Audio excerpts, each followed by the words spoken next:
Hi అండి. Welcome to Ammadi's official channel. So ఈరోజైతే ఇంకో 2 చిట్కాలతో మేము ముందుకొచ్చాను. సో మనం ఎటైనా ఫంక్షన్స్‌కి, పార్టీస్‌కి అండ్ దూర ప్రయాణాలు చేయాలనుకుంటే బ్యాంగిల్స్‌ని స్టోర్ చేయడంలో కాస్త ఇబ్బందిగా ఉంటుంది. అండ్ కామన్‌గా అయితే మనం ఇలా ప్లాస్టిక్ డబ్బాలలో పెట్టి క్యారీ చేస్తూ ఉంటాము. సో దీనివల్ల ఏమవుతుందంటే ఆ డబ్బా కదిలినప్పుడల్లా మనకి సౌండ్ అనేది వస్తుంది.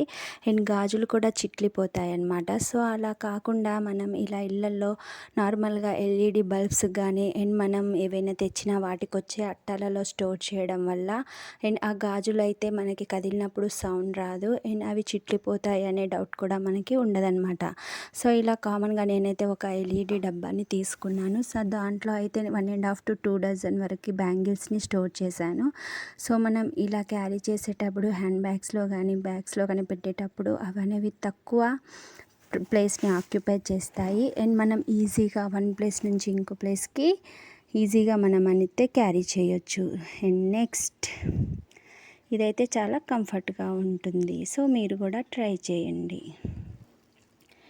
అండ్ నెక్స్ట్ మనం ఇళ్ళల్లో ఇట్లా వాడని డబ్బాలు అయితే చాలా ఉంటాయి అండ్ మనం కామన్గా అలా నార్మల్గా సైడ్కి పెట్టేస్తూ ఉంటాము. సో అలా కాకుండా మనకి ఇళ్ళల్లో ఇలా డబ్బాలు ఉన్నప్పుడు మనం కామన్గా గ్లాసులు, స్పూన్స్ అవి ఇవి కూడా మనం వాడకుండా పక్కకి పెట్టేస్తాము.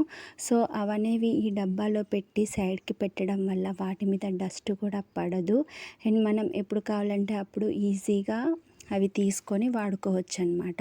అండ్ కప్బోర్డ్స్ ఉన్న వాళ్ళైతే కప్బోర్డ్స్లో పెట్టుకుంటారు. సో కప్బోర్డ్స్ లేని వాళ్ళకైతే ఇలా డస్ట్ పడుతూ ఉంటుంది అండ్ మాటికి అవి క్లీన్ చేయాలంటే కాస్త ఇబ్బందిగా ఉంటుంది. సో అలా కాకుండా మనం ఇలా డబ్బాలలో స్టోర్ చేసుకోవడం వల్ల డస్ట్ అనేది పడకుండా ఉంటుంది అండ్ అవి కొత్త వాటిలా ఉంటాయి అండ్ మనం ఎప్పుడు కావాలంటే అప్పుడు ఈజీగా యూస్ చేసుకోవచ్చు అన్నమాట. సో ఈ టిప్స్ నచ్చినట్లయితే నా ఛానల్ని సబ్స్క్రైబ్ చేసుకోండి, సపోర్ట్ చేయండి, లైక్ చేయండి. Thank you for watching.